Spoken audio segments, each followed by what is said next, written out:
राम और सीता की कहानी। प्रेम, पीड़ा और पुनर्मिलन की वो यात्रा जिसे सुनते ही रुक जाए समय। बहुत पुरानी बात है। अयोध्या नगरी में उत्सव का माहौल था। राम का राज्याभिषेक होने जा रहा था। हर गली सज रही थी, हर दिल मुस्कुरा रहा था। और सीता सीता तो बस राम को देखती जा रही थीं। उनका हर सपना, हर तपस्या उस दिन सच होने वाली थी। लेकिन किस्मत को कुछ और ही मंजूर था। एक वचन जो दशरथ ने कभी कैकेयी को दिया था, वो उस दिन का सारा रंग उड़ा ले गया। राम को 14 वर्षों के लिए वन जाना पड़ा। राम ने बिना किसी शिकायत के वनवास स्वीकार कर लिया। सीता ने भी कहा, आप जहां जाएंगे वहीं मेरा वन है, वहीं मेरा राज है। लक्ष्मण भी साथ हो लिए। तीनों वन में निकल पड़े। राजसी वस्त्र छोड़ दिए, सिंहासन छोड़ दिया। लेकिन जो नहीं छूटा वो था प्रेम। एक पेड़ की छां, एक नदी का किनारा और एक चूल्हे पर बनी जड़ी बूटी की खिचड़ी में भी वो सुख था जो राजमहल में न था। लेकिन जब सब कुछ शांत लगने लगा, तभी रावण आया, छल से, कपट से, और सीता को हर ले गया। राम तड़प उठे। पूरा वन छान मारा।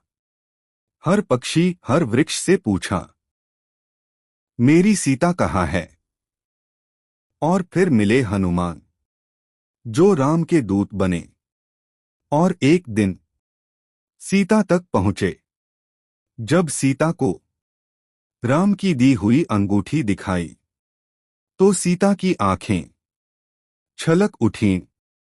मेरे राम मुझे भूल नहीं सकते। लंका पर चढ़ाई हुई, वानर सेना तैयार हुई, समुद्र ने रास्ता नहीं दिया, तो राम ने तीर उठाया। समुद्र कांप गया और पुल बन गया। ये युद्ध सिर्फ भूमि के लिए नहीं था, ये युद्ध प्रेम और अहंकार का था। रावण मारा गया। राम ने सीता को वापस लाया। लेकिन कुछ बदल चुका था।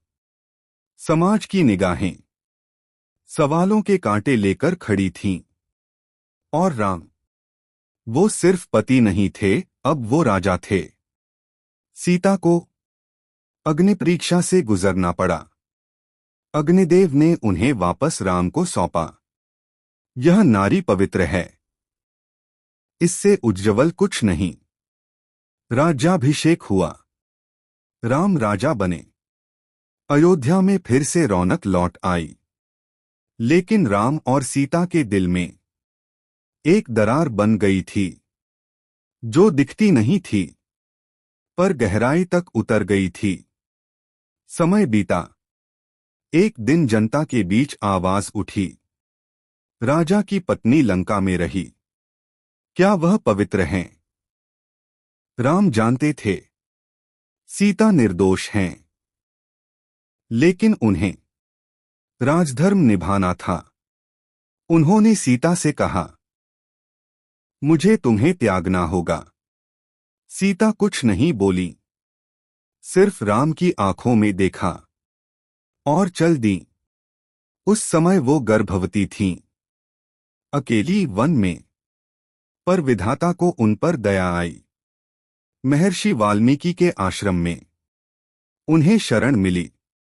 वहीं जन्मे लव और कुश, राम के अंश पर राम से अनजान। वर्षों बीत गए। राम ने अश्वमेध यज्ञ शुरू किया। उनका घोड़ा जैसे किस्मत का संकेत लेकर सीता के पास पहुंच गया। लव और कुश ने उसे रोक लिया। पूरी अयोध्या की सेना उनसे हार गई। राम को बुलाया गया। उन्होंने जब लव और कुश को देखा, तो मन भीतर तक हिल गया। ये तो मेरे जैसे हैं, मेरी ही छाया हैं। सीता दरबार में आई। वर्षों बाद सामने राम खड़े थे। वो राम जिनसे कभी प्रेम था, फिर वियोग हुआ, और अब सिर्फ एक प्रश्न था, क्या अब न्याय होगा? सीता ने सबके सामने कहा, अगर मैं पवित्र हूं तो धरती मां मुझे अपनी गोद में ले ले। क्षण भर में धरती फटी और सीता उसमें समा गई।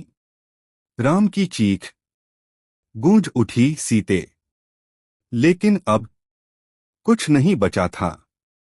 सीता जा चुकी थीं, इस लोक से उस लोक में, जहां कोई सवाल नहीं थे, कोई अग्नि परीक्षा नहीं थी। राम लौटे, राज किया, पर वो अब पहले जैसे नहीं थे। अंत में सब छोड़ दिया, सरयू नदी के किनारे गए और वहीं जल में प्रवेश किया। वहीं उन्हें फिर सीता मिली, बिना कोई बंधन, बिना कोई परीक्षा, सिर्फ आत्मा का आत्मा से मिलन। जहां न रावण था, न समाज, सिर्फ प्रेम था। वही राम और वही सीता, जो अब एक हो गए थे हमेशा के लिए। दोस्तों, अगर आपको मेरी कहानी पसंद आई हो तो लाइक जरूर कर देना और चैनल को सब्सक्राइब भी कर लेना। कहानी देखने के लिए धन्यवाद।